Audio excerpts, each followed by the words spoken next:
What does it take to be a successful entrepreneur? A dangerous amount of coffee and a ton of grit. My name is Jason Tracy, and every week I interview business leaders to share their stories, life lessons, failures, and advice with you. Welcome to Coffee and Grit. What is up? What is up? What is up? Welcome back to another episode of Coffee and Grit. And I love how this one worked out because our guest today, I got introduced to Matt several months ago in the gym from Mary Vance, who Mary Vance has been on in the past. Phenomenal episode, and her relationship led to Kevin Brown, and then recently Lincoln Brown, who's been on. And so it's awesome when you meet people that have amazing people in their vicinity. You have more of their people, you bring more of their people on. And so me and Matt have been back and forth, and I was sitting at my office the other day and I was like, oh my God, I don't know how this happened, but I have an open slot. I'm booked out to November, guys. And so this is awesome. I look and I'm like, I have an open slot. And so was able to get Matt on, which, you know, one of those God wink things, right? Like, yep. So it's here it opens up. And so Matt is the lead pastor over at Hidden Springs Church and over in Howell. And this is my first church on the program. And Matt, as we were out here talking, he's like, what do you want to talk about? And, you know, this is still a business, right? In the sense of a lot of the same business applications apply because you're growing it, right? And when you think about customers or clients, they're the people that go to the church. And so I'm super excited to dive in because I don't know all of Matt's story. And as he was talking here, I kept on thinking all the questions I wanted to ask, but I wanted to save them for you guys. So we're going to dive in, and Matt Parks, welcome to the Coffee and Grit. Yeah, Jason, thanks for having me. Coffee and Grit is certainly appropriate to the ministry. You got to have both. And lots of coffee. I have a friend of mine that doesn't drink coffee, and I always ask him, are you sure you're called to the ministry? Because without that, I don't know how you're going to make it. But just a joke, but... But seriously, and that was my same thought as far as, like, again, for the entrepreneurship, for growing a church, growing a business, whatever it is, like it's still that same thing. But you need coffee and you need grit. You need the caffeine and the energy, and you need a lot of grit and perseverance. Yeah. A big heart and thick skin really helps. So that's the grit side of it all. So I frequently say, you know, when you love people deeply, you're going to get hurt, and you have to just know that's okay. And people have a way of making themselves loved in your life. And then when they leave to go do something else, it does hurt. But ultimately, I think that's a big part of God's plan. People come into your life for a reason, right? Yeah, I believe so, and I'm always looking. That's kind of what I think about when a new church member or somebody, maybe not even in the church, maybe in the gym. It's like I think of it like they come kind of wrapped, and through relationship, you just get to unwrap them. It's like, what did God put in here? Because I know that they're loved intensely by my Father, and I want to figure it out. What's the gift set? What's this person all about? What did He put in here? I kind of love to think about it that way. So is it entrepreneurial? Sure, but it's love-based entrepreneurial work, if you want to think of it that way. Absolutely. So have you always been that way? No, I was super shy growing up and really didn't, I would say I really didn't care about anybody except my own self or my own thoughts, just trying to stay out of the public eye or, you know, kind of slide through life without anybody noticing I was even in it. And so, you know, there's a big change happened in my life. And so it's I'm not really here living my own life. I'm living Jesus's life. I try to endeavor to just live the life that He died to give me. That seems to be enough for me. What was that turning point for you, where you break out of that shell and you become the guy that you are now, or start to become? Yeah, well, I grew up pretty normal, I'd say, and then during my adolescent years, high school years, I got introduced to drinking and drugs, as a lot of people do, and I started running with the wrong crowd. And so the guys that would go outside the campus across the street at lunch. And so I started doing what they did. And, you know, there was a progression, you know, as soon as I got out of school, worked in a company, and everything just got probably about 5 times worse. So the alcohol and the drugs, the weed, morphed into cocaine and a little bit of acid. And so it wasn't long I realized, you know, I'm hooked. And what got me there was I got in trouble at work, which never happened, and I got in trouble with the law, which also never happened. And so I started thinking, this just can't be my life. This is my life. And, I talked to other people that went to AA, alcoholics, and they said, yeah, this is it. You're going to, if you don't make some changes, this is what your life will be like. And it won't be very long either. And so I thought, wow, I can't live this way. This isn't my life. And I tried to quit and I couldn't. That's when life got really real for the first time ever when you try to do something and you can't do it. So, and it wasn't long after that, I did a rehab. I'm not even 21 yet, and I'm in rehab. And so at about 22, that's when I met Jesus. That was the big change in my life. And so that tendency to just seek and crave the drugs, the alcohol, and everything that went with it, it just melted away. Some people have that instantaneous deliverance. It wasn't that way for me. It took a while. But now I'm, I guess, 34, 35 years sober, drug free, just loving, again, living the life Jesus died to give me. That is so awesome. How did you get introduced to Jesus? How did you find him? Like, what was that? Well, it's funny. That's where the drugs and alcohol came from, was my work relationships. But there was a guy there that I used to tease him all the time, and but he would tell me about Jesus in a way that he was never presented to me before. I grew up in church, but I never met Jesus, and so he would talk about him in a way that it was like, man, this is kind of weird. He seems like he knows him. He's talking about a friend, or he's talking about somebody that he has a relationship with. There's conversation. There's kind of an action plan for his life. And I'm like, wow, I don't know him that way. I don't think I know him at all. If that's the way he is, I don't know him. And so, he would pray for me and he'd talk to me about that. And I'm just like, that, that's for sissies, or that's for someone else. And, sure enough, I became one of those someone else's. It's for me. And so I give him a lot of credit. His name's Steve, and he's been a big blessing in my life, still in my life today. Isn't That's phenomenal because, it's Yeah. same place you're meeting all the people that you're hanging out with that are taking you down the wrong path. Yep. So it's not the place itself. Uh-uh. Because oftentimes we think the grass is greener on the other side. If I get out of here, it will be better. Yeah. But the fact of the matter is, you're going to find the darkness and the light no matter where you go. Yeah, the whole world is built that way, and so God is here. We have to realize Satan and his dominion, they're here too. And so, right in the same print shop, you had God and the devil. And so I'm following one direction, and then suddenly I get my eyes opened just through my own hopelessness, and now I'm going another direction. And again, where were you? I was right in the same spot. So for me, that just, it reminds me, wherever I am, wherever I go. So many people run around looking for a manifestation or a move of the Holy Spirit or whatever it is. With Him living on the inside of me, well, that's what I am.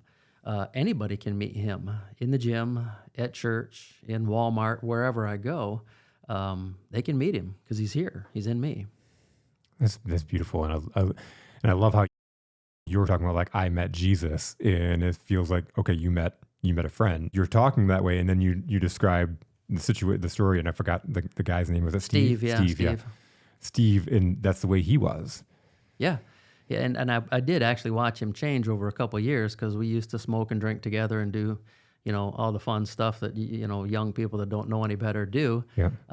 And, I kind of watched him. I would say this, I did have a strong work ethic, and watching him, he worked hard, but he also continued to tell me about Jesus. And so, the entrepreneurial thought in my mind is like, I'm looking for people that, in my life anyway, I want to work with the hard workers.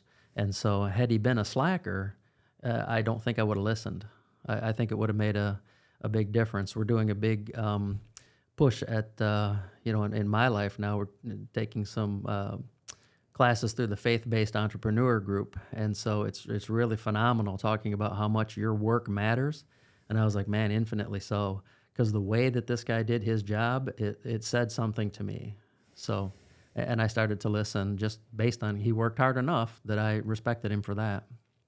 It's amazing. 'Cause there's a lot of times of, like, going and trying to convert people, And Yeah. then there's some other times like being, just being. And it's funny. I actually had a conversation like about this with Mary, and then I went in. This was a few weeks ago, and then I went in and had a meeting, and a meeting with a friend, and she has a business networking group. And so she had started off these two business. One, she started off with one business networking group. It's just a regular business networking group.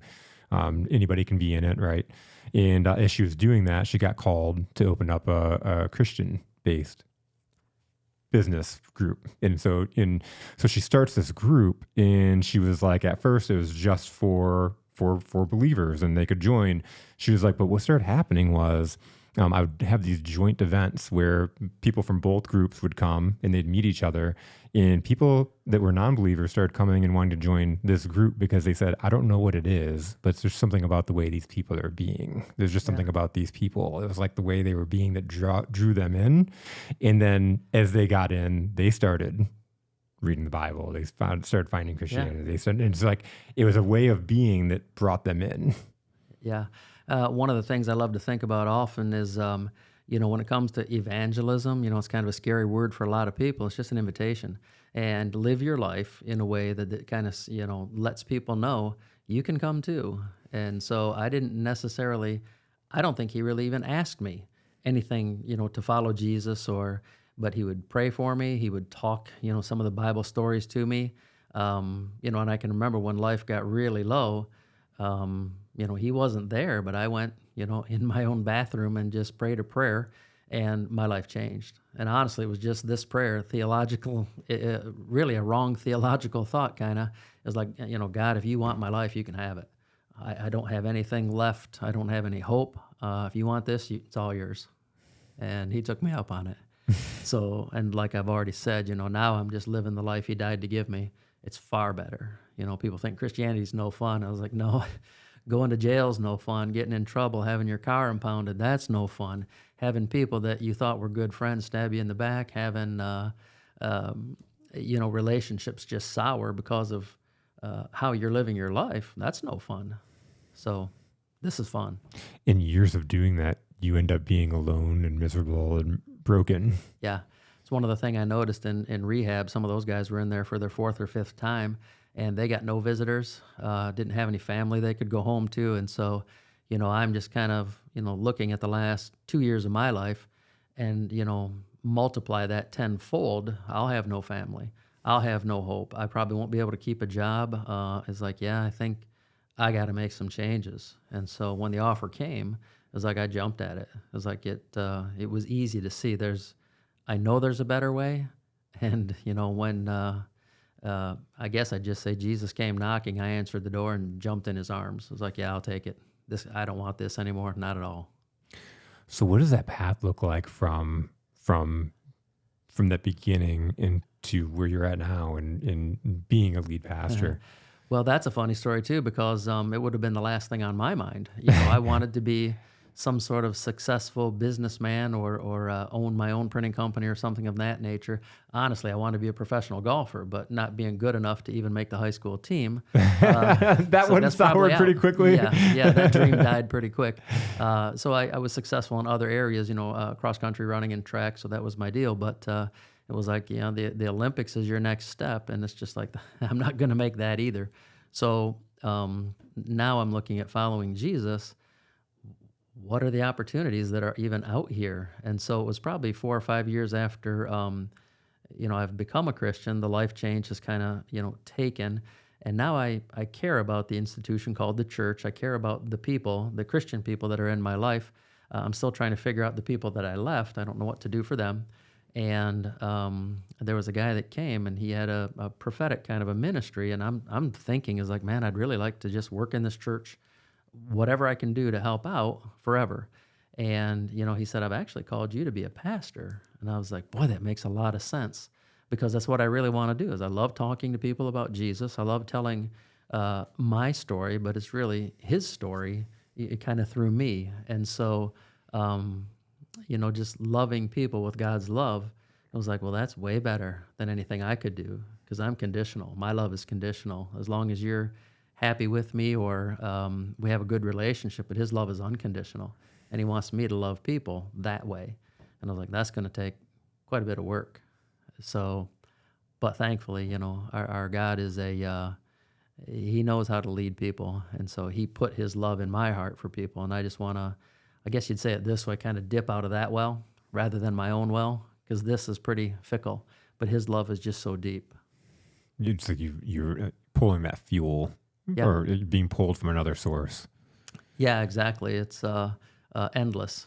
It talks about how much God loves the world, so much so that he gave his only begotten son. And if you believe on him, you won't perish, but you'll have eternal life. It's like, I want to give them that love. Mine is going to, once I die, my love is gone. But once I die, if I gave them God's love, they've still got it. So I want to live for that.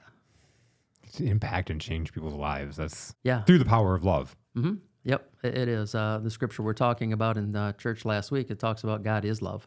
And so if I'm going to give them God, I'm going to have to give them love, not a set of rules or some sort of program to follow or, even sometimes telling your story, people want to emulate that. I want to follow that. And I was like, you really don't, because where I started, you wouldn't want to ever go. And so maybe you like where I'm at now, but, Yeah. you can get wherever he wants you to be. Just start where you are. You don't have to go backwards. Nope. You don't have to take this journey. No, you don't have to, although sometimes people do. Yeah. And I guess I wouldn't say my story was progressively taking, steps up. There were certainly steps where or seasons I fell backwards and didn't grow as much as I should have. But, all things considered, it's almost like when you draw a good business model, there are ups and downs, but the trajectory will kind of be on the upward curve continually. That's the goal, to know him better, to do more for him, to be more effective in every area of ministry, or not even ministry, just loving people. I've just read this book, and it's called The 10 Disciplines, and the first discipline in the book is creating a 10-year plan. And part of that is the understanding that the model is that in every 10 years of business that you're going to have 6 good average years. You're going to have 2 just phenomenal beyond your wildest dream years. And you're going to have 2 years that could put you out of business. And no matter what, you're going to have, it's that fickle. No matter what you do, there's going to be things that you can't control, and there's going to be these bad years that are mixed in between. Yeah. And so it's knowing that, but it doesn't need to be a disaster. If you're doing the work, your bad could be somebody else's good. Right. Even in the bad years, some good things are happening. And so Yeah. I think in that, you just look at everybody's story. And so this was a really horrible year for me the last couple of years, or maybe that's your story. But, in your church, there's been somebody that's had 2 phenomenal years. And that's why, a lot of times, the Bible talks about, mourning with people that are mourning and then celebrating with people that are celebrating. There's been occasions where I'm going to a funeral of a young person, maybe in their 20s, that has passed, and then somebody's having a baby, or a 50th wedding anniversary. And so it's like so celebratory. But then in the next moment, I'm just so down and hurting with them because they've just suffered tremendous loss while somebody else has just experienced a tremendous gain. So the idea that, there's a 10-year, sure, there is, but it's almost like a 10-minute. It seems like you can have 8 good minutes or 6 good minutes, 2 are really awesome, and then you get a phone call and it's just like, wow. 5,000%. That's, you can really break down a day like that for sure. Sometimes, yeah. Our tendency is to focus on that 2 minutes of bad day. Yep. We had 6 good minutes, 2 phenomenal minutes. Our day was whole day. Oh, it was a horrible day because those 2 bad minutes we had. Oh, that's true. I think it's so easy to focus on the negative. It's almost the human tendency. Yeah. And so when it comes to our relationship with God, it's like even if he gives you anything that you might consider bad or chastening or correction, it's only so that now you're going the right direction. And so you receive your correction that way. It's like these minutes kind of hurt, my pride. I'm feeling shameful. I'm kind of guilty. However, if I handle or steward this properly, now I'm going the right direction. Okay, that's over, at least with my relationship with God. He's like, okay, that's over. Now, get back up and I'll help you keep moving forward. I just love to think about how much of a master he is at restoration, because even though we become Christian, we are certainly not perfect. And so there's still, one of my favorite scriptures is 1 John 1:9. If we confess our sin, he is faithful and just. Think about that. We sin, and it's faithful and just, that he would forgive us our sins. I'm not really sure why that seems like faithfulness and justice, but then he cleanses us from all unrighteousness. And so it's like, yep, I made huge mistakes. I bring it to him, and he restores me. I think he's just a master at doing that. It's incredible, and I've seen this played out in my life and working with entrepreneurs. For example, you see it a lot where when you're not going down that right path, when you're not going down God's journey, you're not finding your purpose for this. You're given those course corrections, and sometimes people don't listen to that, and so they get more and more and more, and it piles up until Right. they either listen or give up. Yeah, we kind of call that going around the mountain one more time, and sometimes people, they get a correction and they don't heed the advice. And then 2 or 3 years later, they're kind of come in your office with the same, I was like, well, we were here 3 years ago. How did you handle that? And they said, well, I did this and then I did that. And I said, well, let's not do that again. And so it's like, if you do, I'll make an appointment for 2 years and we'll be back doing this again. And I think it's probably God's mercy and his wisdom. He brings that challenge to you enough times. He wants you to overcome it. He wants you to beat it, so to speak. And so even if you fail, he'll bring you back to it again. You get to pass the test sooner or later. I love that visual. Yeah. I love that. That's so cool. So, how long you been with Hidden Springs. or Hidden Springs? Jeez. And it's, well, I've been there. I think the first time I was there was 91. And so I just came visiting, and, it just kind of seemed like a really home church. The original founding pastors, Pastor Bill and Jean Tulip, they just seemed like my grandparents or something like that. Really kind, older people in my mind. Probably younger than I am now, but still, it's kind of a weird dynamic. And so, I just started, hanging around. I wasn't the pastor until 2010. A lot of different things happened between those years. I was a missionary in Japan. I went to Bible school, so I wasn't there every day. But it always seemed like that's my home church, and those are my people. That's amazing. Yeah. So that's the church you've been going to essentially since 1991. Yeah, I mean, I'd say it's my home church. Yeah. While we were at other 'cause you were places. other places Yep. and- Living in Oklahoma, I couldn't commute back and forth to church there, but it was a really neat church, just a Bible-based Christian church, Spirit-filled, non-denominational. I always just describe it this way: it's just a normal church. Which is, what is that? I was like, I don't really know, but it's as normal as any church. That's awesome. What's normal? What's a normal church? What's normal? What's a normal person? Right. Actually, I think of it as, if I'm following Jesus to the best of my ability, I'd say that's normal. That's probably not average, but I'd say that's normal, to be a Jesus freak, just totally sold out to him in God's economy of what it looks like to be a spiritual being living on a planet that's not necessarily inclined totally towards, the love of God in everyday life. It looks a little different. How do I successfully navigate my life here while kind of being a citizen of heaven as well? So, in a way, sometimes I'm trying to get through the muck and the mire down here, but I'm also kind of on a rescue mission as well. So, my future, for me anyway, I think of as heaven. It's secure, but I'm kind of on rescue mission here. How can I help bring other people, home?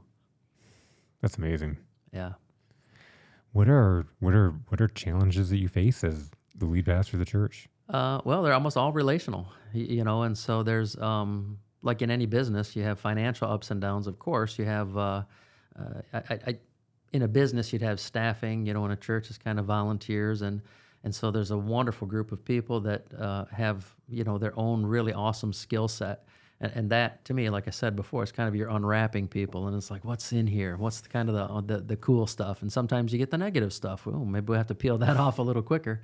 But Wrap it back up quick. yeah. Or sometimes those things just have to go. But the idea is everybody has some gift or some talent. It fits in the kingdom of God together. Some, what do you call them? Cogs in a big machine, or sprockets or whatever. Every little piece actually does matter. The Bible describes us to a body. And so while the tip of your little finger is not the same, value as your shoulder, but it's still going to hurt if you lose it. And so we think of people in the same manner as like everybody has tremendous value. And so I love the way I think of that's my job. I get to help people discover it. It's good for me, but it's really good for them. I think about like as you're talking about that, and a little bit ago you were talking about like that wave of emotions of somebody's experiencing losing a loved one while somebody's birthing a new child Yeah. or celebrating an anniversary. How do you protect yourself while riding those waves of emotions? That's really an art form. I guess I'd say it takes me a lot of help. The entrepreneurial process. I think of it this way: it doesn't start and stop with me. I'm following Jesus my whole way through, and so it is on occasion I'm in the same exact hospital with somebody that's passing away and somebody that's just coming into the world. That's kind of rare, but it's like I've been there, and so I walk into one room. It takes preparation and prayer, and so as I just pray and say, Heavenly Father, how do you feel about this? Or what? How do you see what's going on here? I want to be able to respond, not just react, to whatever's happening in the room, but respond. From the kingdom of God, I'm a citizen of a far greater place, and so how do I bring the peace, the love, all that thing from my home country that I've never been to yet, to this place where I'm kind of on assignment? It's phenomenal. Yeah. So two different rooms, it's I'm smiling in one and I'm nearly crying in another. Yep. You're just asking for for the guidance. Yeah, absolutely. Because he knows what to do always. And so I know what to do sometimes, but he always knows what to do. But even when I know what to do, I still ask him because there's been times I know exactly what to do and I'm wrong. So I want to get his thoughts. It's, our Bible talks about having the mind of Christ. And so I boil it down to this. I want to love what he loves, hate what he hates. And so I want to experience the joy, but I also want to experience the mourning process too. I don't want to miss it. Because when people are sad, the worst thing in the world is to come and cheer up, and be super buoyant and Yep. bubbly. It's like, it's just not helpful. Yeah. And conversely. Yeah. We were talking a little bit ago, and there's so many things that I don't really think about, and I don't know how many people think about. One, like what does your week look like? But then even just talking about like the technology and bringing that in, and how that's all kind of changed and helped you. Yeah, it's helped me a lot. I was the recipient of some of our founding pastors, even their parents, some of the handwritten sermons, and so you can see it's all cursive and it's beautiful. And again, that's one of the reasons I'm so glad we don't do it that way because I can't write. I write like a doctor, and so it doesn't. That'd be my thing too. Yeah, I can't read it either. So, but I'm, it's typewritten pages and things, but technology makes it so much easier. For example, just doing something like this. I would imagine the process of editing and taping and all the cutting and all that kind of a stuff, and or just adjusting volumes. It was like that would have been a lot harder years ago. So for me, we have tech in the church. We've got a praise and worship team, so you have guitars, you have microphones, you've got drums, and you have to kind of mix all of those instruments in together with singers and then make that sound good for online, which we haven't been able to figure that out. So we start it later. So the technology has changed a lot of things in the church except the message. I was listening to a guy recently, and he says, the beautiful thing about this is this message, it still works. So I'm listening to him, and he's preaching, and I was like, pretty good. I like it. The scriptures are all these things, and I'm probably having the wrong heart, towards what I'm hearing right then. But then watching everybody respond, and I was just like, wow, this is amazing. It was like, yeah, it's you just take the same loving message and put it in front of people that are not experiencing love, and this message works in spades. And people just come running home, just like I did. It was like, it wasn't profound, honestly, nothing I hadn't heard before. But it was like, yeah, now I know that's exactly what I need, and nothing else will do. And then it's funny because it's not like you could even have planned what would have worked for you. No. There's just something over time that... Yeah, I tried a few things. And, different religious outlooks and things, or no religion, what does it look like to just try to figure everything out on your own? But I would say this, in Christianity, we have this joy of following Jesus. There is someone that has walked this path before us. And so ultimately, if I'm doing this right, I'm just a pace or two behind him. That's really what he asked me to do, just follow me. And now, 30 some years later, so what do you do? How do you do your Christianity? I just follow him. Because Yeah. sometimes we get off track and look at the shiny thing, and Because we're it's like, human. yeah, oh yeah, and then he's off, 20 yards ahead of me, and I'm just like, oh man, I got behind him again. So, but again, he's awesome to be able to catch up with. He waits for you. How do you grow the church and grow the community? Is that a goal? Yeah, I think it is because I would say it this way: even as a Christian, if I wasn't a pastor, if I live my life the right way, I try to think of it this seriously. If I live my life the right way, I will help people go to heaven. And if I live my life the wrong way, I may help people go to hell. And so I don't ever like to think, about those two extremes, but we have to because they're real. That was really one of the first things I knew. I had wrecked a car, and I remember the next day I sobered up and saw the car, and I was like, wow, I was inches or moments away, and I'm hurt, but I'm not dead. And so I thought, if I would have just an inch this way or that, I think I think honestly, I would have been in hell. And so I do try to take life that seriously. And so I dovetail that thought about that's my Christian walk, but as my pastoral ministry and how we do our church walk also, if we do this right, people are going to come into the kingdom of God. And if we don't, people are going to still live in the kingdom of darkness. And you hate to ever just say it this way, but I know better. There's a better way. And, people argue with you sometimes, and it's like, yeah, but I've been there. So I'm just saying, just sometimes it hurts enough to you have to just tell people there is a better way. And that's your work. Yeah, That's your mission essentially. I'd say so. Yeah. I say the tagline of the church, Hidden Springs Church, loving God, loving people. It's who we are. It's what we do because that's who he is and that's what he does. So you think about that again. Loving is in there 4 times: loving God, loving people, or 2 anyway. And so we're here trying to pass that love out, so to speak, or just give it away, and do what we can to help the whole person, spirit, soul, and body. Do everything we can for people. It's so incredible. What's some of your favorite experiences with people throughout your time? I'd say almost always it's when it all makes sense. And you're talking to somebody, maybe you've talked to them for years or maybe just a few moments, and it's like, I don't know if you'd say the light bulb goes off or you just have this idea, man, they're getting it. And, when I pray with somebody, when they're just giving their whole life and to Jesus, you can't have any higher moment than that. I don't think anything else has ever topped that ever. And so it's just such a thrill. Tears will flow. Are you happy or sad? And I was like, I don't know. I'm just crying. I don't know what I am right now. I'm exuberant, but, other than the birth of your kids or something of that nature, that's a blessing to me. But this person just passed from death to spiritual life. And this is fantastic. I mean, the Bible talks about angels in heaven almost, they rejoice or throw a party when that happens.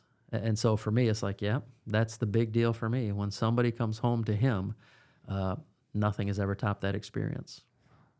That's so cool. And to get to be able to go do that. Yeah.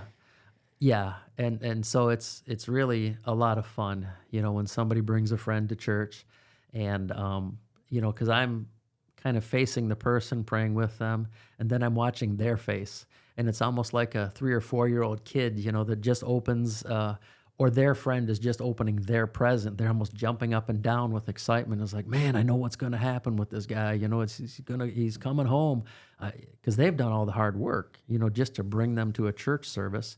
They've invested so much in them already. And I just kind of get to be there, just to tie it all together and get it all really started. But I think everybody's salvation walk or faith walk is a process anyway. It took me a long time to get to the place where I could receive him. So it was almost all downward motion. Then I received him, and now it's all been kind of upward motion. Do you get people like that are like older in life and are receiving him for the first time or kind of going through this journey, and what does that look like? I think of like maybe people that aren't comfortable, Hmm. maybe think they're being judged. Well, I think a lot of people have a negative church story. And so I like to say that, it's really hard to judge Christianity by the Christian because we're all not doing it right. So I Yeah. think keep looking at Jesus, judge Christianity by the Christ. It's just going to help you. And so you're right. I think most people make their decision to follow Jesus when they're younger, when they realize, I've tried it long enough my way and it doesn't work. So I'm going to try it his way. But predominantly when people get older, they're sometimes set in their way. And Hmm. so they don't want to make any change, or they find that it works good enough.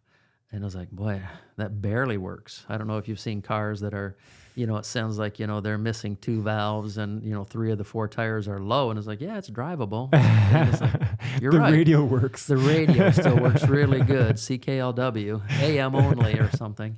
But it's like, yeah, man, there's a better way, far better. But just trying to open up, the kingdom of God and just living your life in a way that people can kind of, see Jesus through you. Yeah. Yeah, I asked that because we did a sales objection boot camp on Monday mornings. We do it every Monday morning, and this morning we were talking about um, the people's biggest fear is public humiliation. Yeah. And when you come into a place full of believers and you're on this journey, I feel like a lot of times people are, oh, I don't want to tell people where I'm at because they'll judge me or they'll think I'm this or, Yeah. and it's just our insecurities that we have as people. Yeah. I mean, everybody wants to be thought of well. And so, I want you to think good of me.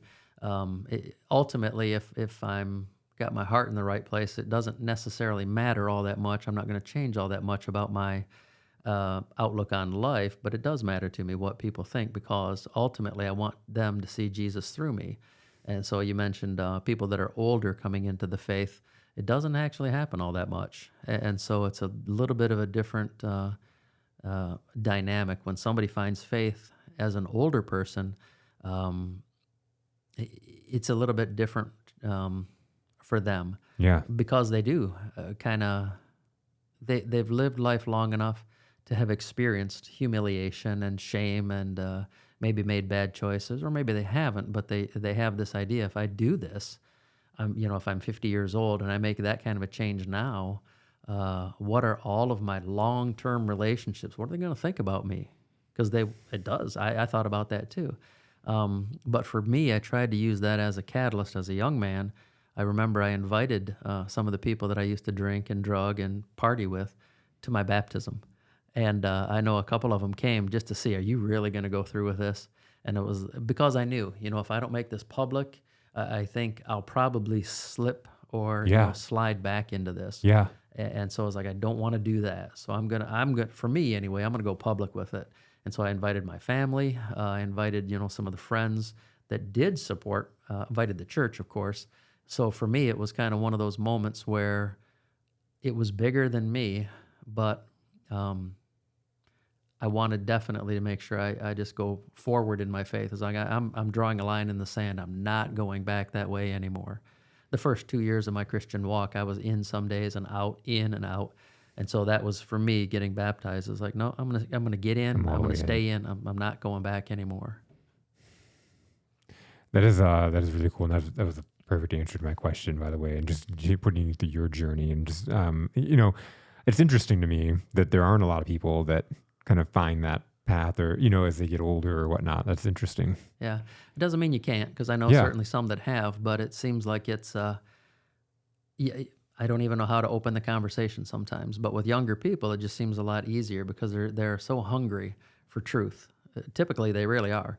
And so sometimes when you're older, you're so jaded, Yeah. and you've seen so much, and probably you've seen so much bad, and you wonder how can there be a good God if so much bad is happening?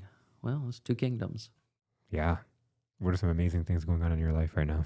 Well, of course, dating Mary, and, Yeah. and that's a big life change too. She's been a major blessing, and so We've talked about, maybe doing our own podcast or anything. We throw a lot of ideas off the wall, and she's been fantastic helping me, think about stuff. And, she says, you used to be the fat pastor, Matt, and now you're fit pastor, Matt. And so she's helped me lose, I think 50 pounds or Wow. coming up on, probably a little over, getting close to it. And so that's fun, when I can run. And, I was on a softball team, and it's like I got caught in a pickle, if you know what that is. I'm in between two bases, and Yep. they're going to get me out, but it's like I'm going to make it hard for them. And so I'm running 2 steps and sliding, and it was like this would have torn every muscle down below my waist, and now it didn't hurt at all. I think I'm doing fantastic. Just it's more than just weight loss, of course. I've got Yeah. most of my strength that I ever had. I've got more flexibility. I feel fantastic. So getting in shape at an older age, I'm 58, is like, that's kind of rare too, because most people don't change their fitness habits or their faith habits at an older age. But as I'm looking, again, as I was in rehab at 20, looking at older people, and it's like, I don't want to do that. Now I'm 58, looking at some of the people that are 72, 73. It's like, yeah, I don't want to do that. I don't want to go out that way. I don't want to be limping towards the finish line. If I can do anything about it, I'm going to try to run the rest of my life. Yeah. I don't mean physically run, but I just mean I want to finish strong. You don't have control over what you can have control over. Oh, yeah, whatever I can. Yeah, the Bible talks about self-control, and it's a gift of the Spirit. And so I realized I was lacking that a little bit. And she makes a lot of jokes about, man, I think you're just made out of cheese. And so, she came over and examined my supplement jar and everything, and I put a little... I can hear her too. So Yeah. it's- Yeah, right. So she's looking, this is good, this is garbage. And so I put a little packet of cheese in there. She's like, you got to be kidding me. I was like, man, vitamin C. So, but we had a lot of fun just kind of cleaning up my dietary choices, and it's been so easy. She makes that easy. And so anytime you can make something easy, Yeah. whether it's your faith walk, your Yeah. fitness, or your job, if Yep. there's an easier way to get better results, I'm in. And I would say one of the things that the majority of the guests that have been on this show have had is they've made whatever they're doing easier for people to get a hold of, understand, to solve their problems, to walk better in life by what they're doing. They make it easy. Yeah, that's a good way to think about it. Is on my iPad, we talked about this already. Is like I've got several Bibles, actually hundreds of Bibles available to me, but there's 2 or 3 that I read, or 4 probably, and then commentaries and blogs and podcasts and pastor groups and Facebook. And it's like, what does that do? It actually makes it easier for me, because there's times I can have a hard question, and while I'll take it to my Father in prayer always, but one of the beautiful things about God is that He makes sure that you need other people in your life, because we're supposed to work together. And you take it to Him. It's like, I don't want my answer from Billy. I want it from you. And He says, no, you need to talk to Billy about Did you talk to that. Billy? He's like, yeah, but I'm mad at Billy, for something. And he's like, yeah, well, your answer's with Billy. He's like, So anyway, I think sometimes... Can I get a second opinion? Yeah, right. And he's looking around. He's like, yeah, who else am I going to ask? But it's a beautiful thing. He gives you just enough, even when the vision or the idea or the dream of having a church or whatever that dream is, He doesn't give you all the steps. He gives you just enough to run with it for a day or a couple of days, and then you really need to go back to Him. And I think it's by design, so that you never forget. You need to have that constant communication, constant contact with God. Because one of the things I know is if He showed you the whole way, as humans, we would worship the way Yeah. and forget all about, as it were, the way maker. Yeah. And so I true. think it's wisdom that He doesn't just give you a book full of almost like His plan for your life. And so when you want tomorrow's information, just turn the page. You just keep reading His book, and then you find your life in there. So good. We're all so different. We all have a different purpose. We all have a different mission. Yeah, we do. And that's, again, I love praise and worship, and I can't sing and I can't play. And I always tell them, I was like, just because I can't sing doesn't mean I won't sing. And so I just enjoy that so much, but I have no talent for it at all. And so when somebody, I'm old enough now, I've seen younger people in the church, kids, and they've grown up and their voice just gets beautiful. I'm just like, man, that is so awesome. And then I kind of just look up at him and say, that would be really cool if you did that just one day, give me a day with a Just a great day. voice, or a skill set like that. And so I know I can develop some things, but it's just like I have a different set of skills. And so I think that's really actually a big key. Once you start working, trying to become someone that he didn't design you to be, Yes. you'll be really frustrated.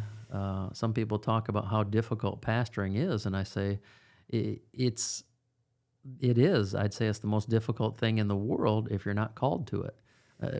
I know a lot of people will say I just chose my job. I think in this, it chose me, or he chose me to do this job.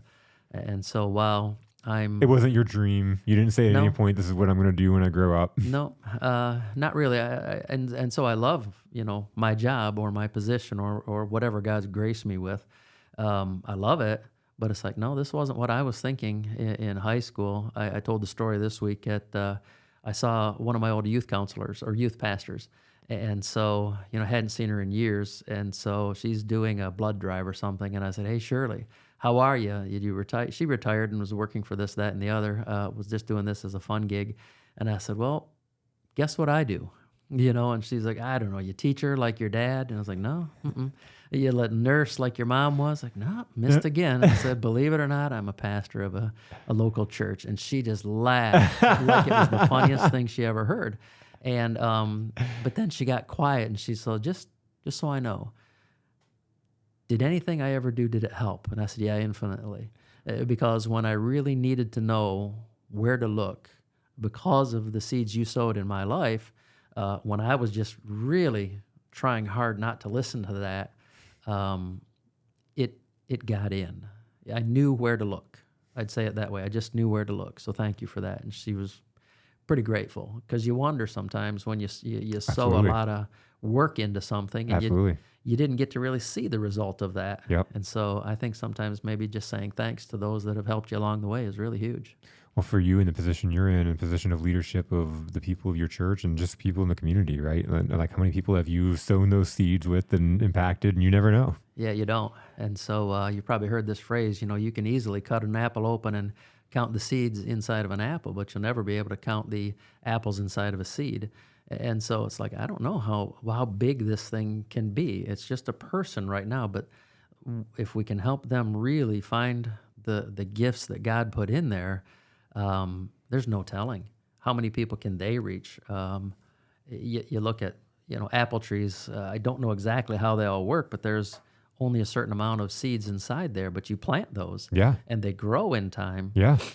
Every apple on that tree has that amount of 300 times whatever. I don't know what the math would be, but yeah, it's pretty phenomenal to think that this is unlimited. The potential in this person is just unlimited.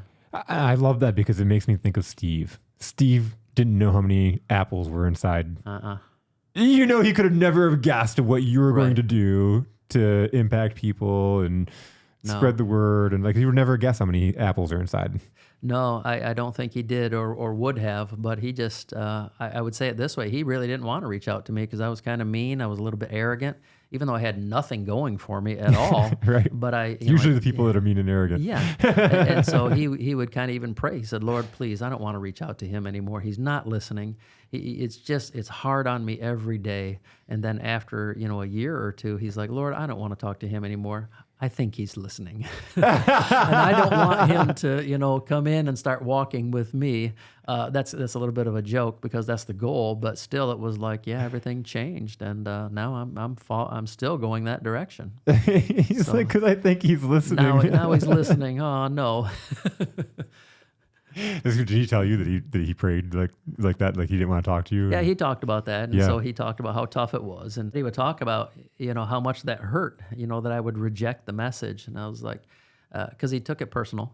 And it's like, it really wasn't, it wasn't. It was like, no, I'm absolutely not going to become a Christian. That's the last thing in the world I'm thinking of doing. But then, he kept kind of opening the curtain in the kingdom and just showing me what his life is like. And he talked about things like hope and purpose and peace. And I was like, man, I don't have any of those. Those are long gone out of my life. If I could get those back, man, I'm in. I love that. I love that. Yeah. So I think sometimes we have a habit as Christians of wanting to hide our lives away, and it's like that's just not what He put us here to do. He talks about being the salt of the earth. He talks about us being the light of the world. When He got here, He says, "I'm the light of the world." As He's leaving, He says, "You're the light of the world."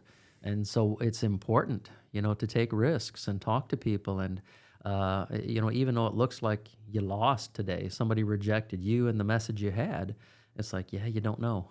You just really don't know, because God has a way. And when you walked away from that conversation, He's still there. He's doing something through your prayers. They'll be kind of replaying that conversation in their mind. And it's like, it's not so that I'm right. I don't care about that per se. It's that, no, I just really want you to meet the King. You got to meet Him. Because if you could see Him, if you knew Him like I know Him, you'd love Him. You'd never want to know anybody else. I I keep thinking about, like, going back to business, right? Yep. Thinking about how to truly, like, market things, and it's not about marketing. We think a lot of times, like, we're selling our product or service. We're thinking like, come to church on Sundays, meet God, Yeah. and you take down these lists, right, of like things that you'd get at church. Yep. But really, we're really looking for, what is that going to bring us in our life? And I love how you boiled down of like the peace and hope, and how those things just resonated. And you're like, wow, I don't have any of that stuff. And if I could just get a little bit, Right. it'd be worth it. Yeah. When sometimes people walk out of a church service and say, "Man, that was a great sermon. That was the best I've ever heard. That was awesome." And I said, "We'll see." Because the Yep, idea is yep. this: if this was entertaining for an hour, great. But if this doesn't help you for the other 167 hours in a week, it was worthless. And so it's like, you can't judge the value of a sermon based on the delivery. It's all about the receiver. And did it help? Can you use it? Is there anything at all that you can take away? Maybe you can't take the whole thing, but maybe there was 1, 2 points that encouraged you, or one that challenged you, or one that, made you think a little bit differently about something, and maybe something you disagreed with totally, and it drove you back into the book to dig a little deeper. There's the value in a sermon. What Those can are you some do of the with things, it? the things that you disagree with that make you research more can be Yeah. the most powerful things. Oh yeah, I think of so many former atheists, that dug into the Bible trying to prove it wrong, and I can't remember who the guy was. I think it was C.S. Lewis, a famous theologian, and he said, if I got the name wrong, forgive me, but it was like, I searched everywhere trying to find the loopholes and how wrong this is. And, he finally just kind of put it all down, and he says, "Well, here I am. It's all true. I am the most reluctant convert in all of England," or something of that nature. And so it's like, I think I know that God allows you to find Him. When you're looking on that level, trying to just all of your energy, all of your time, you're actually seeking. And He says, when you seek, you will find. When you ask, it will be answered. I'm sorry, you knock, seek, and ask. When you knock on the door, He'll answer. And so when you're seeking Him, even sometimes when you're seeking to prove Him wrong, He's like, "Well, here, take a good look and make sure, that if you think this is wrong, here I am." So the Apostle Paul, that wrote much of the New Testament, he was kind of that way. He's living in a way to try to eliminate biblical, or what we would call New Covenant or New Testament Christianity. And then he meets Jesus, and everything changes. So for me, that's it. Just meet Jesus. Everything will change. Matt, this has been an awesome, awesome conversation. I really appreciate it. I'm so glad this worked out, that you were able to come down here today. Yeah.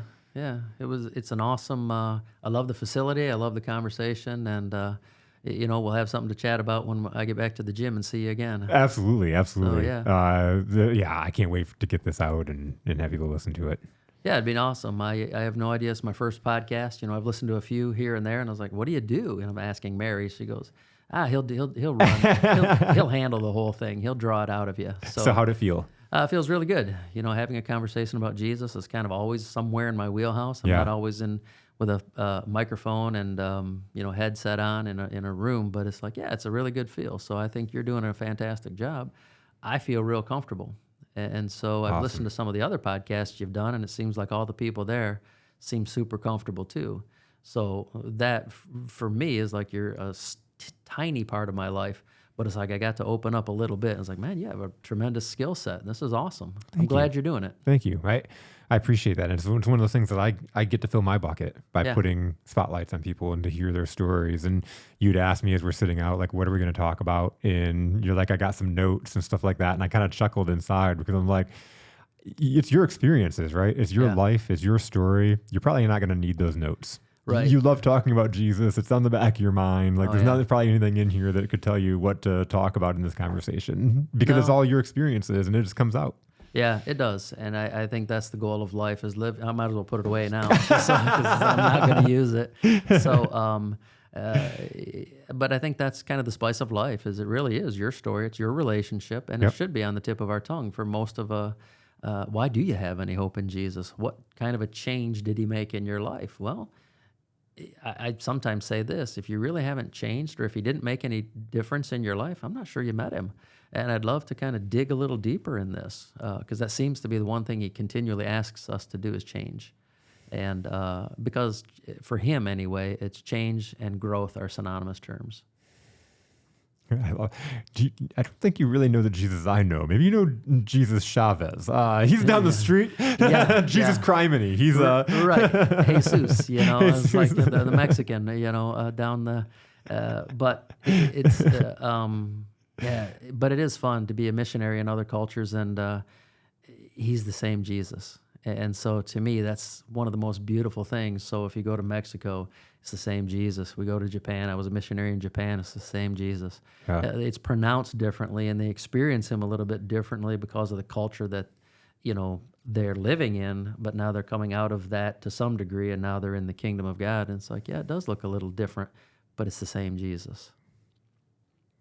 Yeah, that's so awesome. I'm going to end this with talking about the story and like our experiences. Is I was telling you when I did this before I came to the studio, I would either do it in person and we'd have I'd have a GoPro sitting in the corner. Yeah. And by the way, this GoPro with the battery would die in the middle of the interview, and it always seemed like the battery died when somebody was saying the most impactful thing in the whole entire conversation. It was the most impactful, heartfelt part of the conversation, right? And it would die.